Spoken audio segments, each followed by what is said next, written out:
27 ఏళ్ల మనోజ్ సాయంత్రం 6:30 గంటలకు ఆఫీస్ నుంచి మీనాపూర్లో ఉన్న తన ఇంటికి వచ్చాడు. ఇంటికి తాళం వేసింది. భార్యకు ఫోన్ చేశాడు. ఫోన్ చేస్తే స్విచ్ ఆఫ్ అని వచ్చింది. దీంతో కంగారు పడ్డాడు. బయటికెళ్ళి ఉండొచ్చులే, వస్తుందిలే అనుకున్నాడు. తన దగ్గర మరొకే ఉండడంతో తాళం తీసి ఇంట్లోకి వెళ్ళాడు.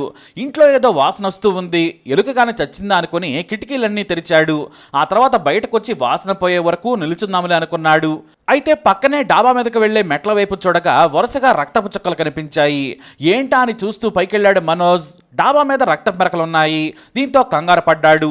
ఎందుకంటే తన భార్య 3 ఏళ్ల ముద్దుల కూతురు మిస్తీని ఎవరైనా ఏమైనా చేశారా అని భయపడ్డాడు. భార్యకు ఫోన్ చేస్తే స్విచ్ ఆఫ్ అని వచ్చింది. కిందకి వచ్చి చూడగా షింక్ దగ్గర కూడా రక్తం మరకల ఆనవాళ్లు కనిపించాయి.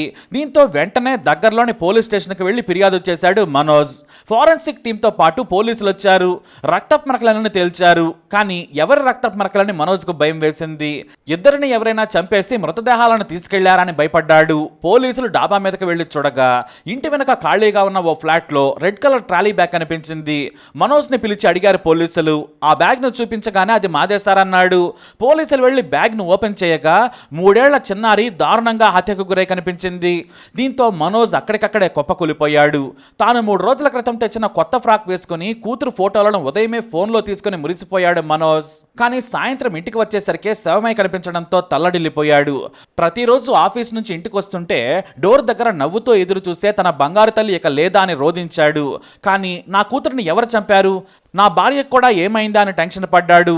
దీంతో పోలీసులు అతన్ని ఓదార్చారు. మేము మీ భార్య ఆచూకీ కనిపెడతామని చెప్పారు. అయితే అప్పుడే బాంబు లాంటి ఓ విషయం చెప్పారు పోలీసులు. చిన్నారి గొంతు కోసిన పదునెన్న కత్తి బాత్రూంలో కనిపించింది. రక్తంతో ఉన్న ఆ కత్తిని శుభ్రంగా కడిగినట్లు అర్థం చేసుకున్నారు. మరైతే ఎవరు చంపారు? ఇదే మిస్టరీ. పోలీసులు మనోజ్ భార్య కాజల్ ఫోన్కు ఎంత ట్రై చేసినా కూడా కనెక్ట్ కాలేదు. పక్కింటి మహిళకు మాత్రం నేను మా మేనత్ ఇంటికి వెళుతున్నానని చెప్పింది. అది కూడా ఆమె బయటకు వెళుతున్న సందర్భంలో సదరు మహిళ ఎదురు కావడంతో చెప్పారామె. అలాగే ఆ సమయంలో చిన్నారి మిస్తీని కూడా తను చూడలేదని చెప్పడంతో పోలీసులకి కొంతమేర క్లారిటీ వచ్చింది. కాజల్ ఎక్కడ ఉందో తెలియడం లేదు. బంధువులు ఎవరో తమ దగ్గరకు రాలేదని చెప్పారు. చివరకు ఆమె కాల్ డేటా తీశారు పోలీసులు. సరిగ్గా ఆ రోజు సాయంత్రం 11 కాల్స్ ఓ వ్యక్తికి చేసినట్లు పోలీసులు గుర్తించారు. దీంతో స్పెషల్ ఇన్వెస్టిగేషన్ టీం ఎంక్వైరీ చేసింది. ఆ నంబర్కి కాజల్ తరచూ మాట్లాడిన ఫోన్ నంబర్ అని గుర్తించారు. అతని ఫోన్ యాక్టివ్గానే ఉంది. అయితే ఇంతలో కాజల్ ఫోన్ ఆన్ ఆఫ్ కావడంతో మీనాపూర్ ప్రాంతంలోని సెల్ టవర్లో ఉన్న లొకేషన్ను గుర్తించారు. చివరిగా కాజల్ ఫోన్ ఓ లొకేషన్ చూపించింది. అదే ప్రాంతంలో ఆమె తరచూ మాట్లాడిన యువకుడి ఫోన్ నంబర్ కూడా యాక్టివ్గా ఉంది. పోలీసులు మరునాడు ఉదయం 6 గంటలకే ఫోన్ లొకేషన్ ఆధారంగా ఓ ఇంటి తలుపు కొట్టారు. మఫ్తీలో ఉన్న పోలీసులను చూసి ఆ యువకుడు ఎవరు కావాలని అడిగాడు. కాజల్ కావాలన్నారు పోలీసులు. కాజల్తో మీకేం పని అన్నాడు. కాజల్ మాకు దగ్గరి బంధువు, ఓసారి పిలుస్తావా అన్నారు. గాఢ నిద్రలో ఉన్న కాజల్ను నిద్రలేపి బయటకు తీసుకొచ్చాడు. కాజల్ బయటకు రాగానే పోలీసులు తమ ఐడి కార్డు చూపించారు. మీ పాపను చంపినందుకు మిమ్మల్ని అరెస్ట్ చేస్తున్నామన్నారు. అంతే, కాజల్ కామ్గా పోలీసులకు లొంగిపోయింది. సరాసరి పోలీస్ స్టేషన్కు కాజల్ను ఆమె ప్రియుడిని తీసుకెళ్లిపోయారు పోలీసులు. పాపను ఇద్దరు ఎందుకు చంపారని ప్రశ్నించారు.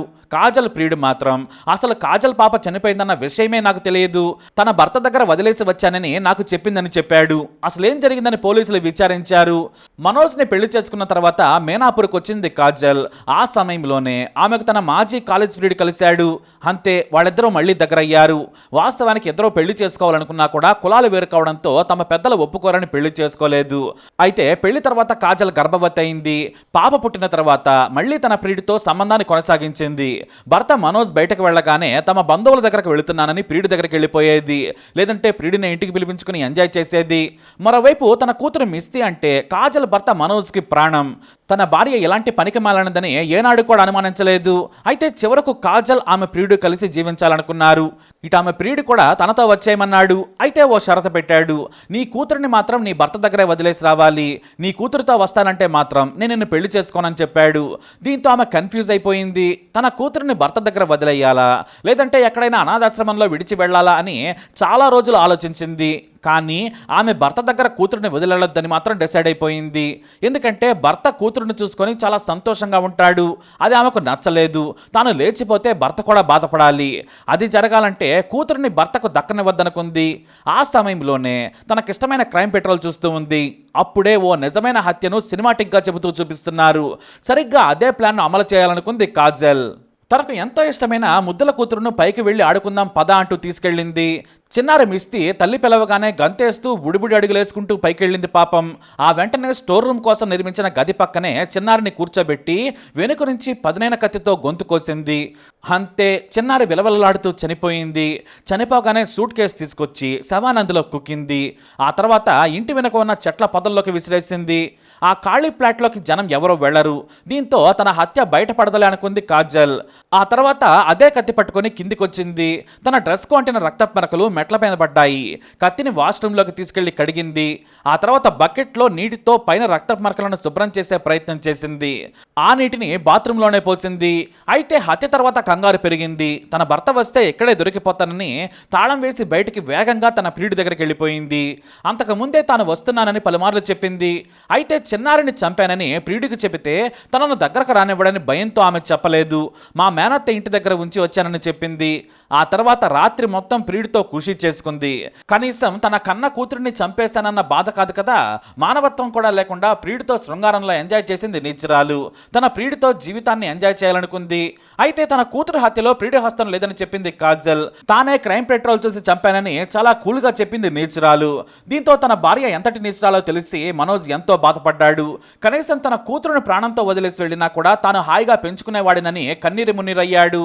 కానీ తాను వెళ్లిపోయినా భర్త కూతురితో సంతోషంగా ఉంటాడన్న ఒకే ఒక ఆలోచన ఆ నీచురాలిని హంతకురాలుగా మార్చిందని ముజాఫర్పూర్ ఎస్పీ అవధేష్ దీక్షిత్ మీడియాకు తెలియజేశారు.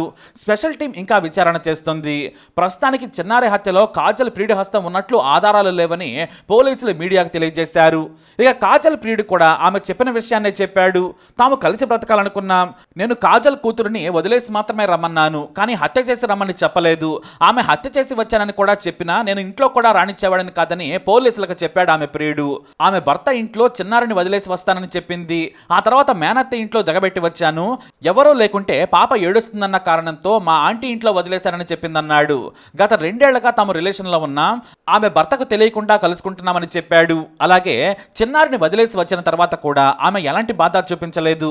నాతో చాలా సంతోషంగా శృంగారంలో ఎంజాయ్ చేసిందని బాంబు పేల్చాడు ఆమె ప్రియుడు. అంటే కనీసం ప్రేమ మానవత్వం లేని కసాయి కాజల్ అని తెలిపోయింది. ఈ వార్త స్థానికంగానే కాదు, ఇప్పుడు దేశవ్యాప్తంగా వైరల్గా మారింది. ప్రియుడితో కలిసి జీవించేందుకు 3 ఏళ్ల కూతురును గొంతు కోసి చంపింది నీచురాలు. ఇక ఉదయమే స్నానం చేయించి కొత్త బట్టలు వేసింది. మధ్యాహ్నం మనోజ్ తన కూతురుతో వీడియో కాల్ మాట్లాడినప్పుడు కూడా కాజల్ చాలా సంతోషంగానే నటించింది. ఆ కాల్ కట్ అయిన తర్వాతే తన ఆపరేషన్ అక్రమ బంధం స్టార్ట్ చేసి హత్య చేసింది నీచురాలు. ఇలాంటి తల్లులు భూమి మీద బతికే కంటే చావటమే బెస్ట్. కనీసం చట్టమైన ఈ రాక్షసికి ఉరేయాలని స్థానికులు డిమాండ్ చేశారు. ఇక తన కూతురు మృతదేహాన్ని తన ఇంటికి తీసుకెళ్లి అశ్రునయనాలతో అంత్యక్రియలు చేసుకున్నాడు తండ్రి మనోజ్. తన కూతురు కళ్ళ ముందు ఎదుగుతుంటే చూద్దామనుకున్నాడు. కానీ భార్య కామపిచ్చి ఇలా తన జీవితాన్ని కూడా చీకటి చేస్తుంది అనుకోలేదని వాపోయాడు మనోజ్. మొత్తానికి అమ్మతనానికే మచ్చగా నిలిచింది ఈ సంఘటన. ఆమె చేసిన దుర్మార్గం చూసి చీను అసలు తల్లివేనా, అసలు నువ్వు మనిషివేనా అని ఉమ్మేస్తూ ఉన్నారు బీహార్ జనం. ఓవైపు రేపిస్టులు కామాంధల గురించి అందరూ భయపడుతున్నారు. కానీ కన్న తల్లే హంతకురాలైతే ఈ సమాజాన్ని బాగు చేసేదెవరు? గుండెలు పిండేసిన ఈ కథపై మీరేమంటారు? ఎలాంటి శిక్ష వేయాలంటారు? మీ అభిప్రాయాన్ని కమెంట్ ద్వారా తెలియజేయండి. ఈ వీడియోపై అప్డేట్స్ కోసం మా ఛానల్ ఫాలో అవ్వండి. అలాగే తప్పకుండా సబ్స్క్రైబ్ చేసుకోండి.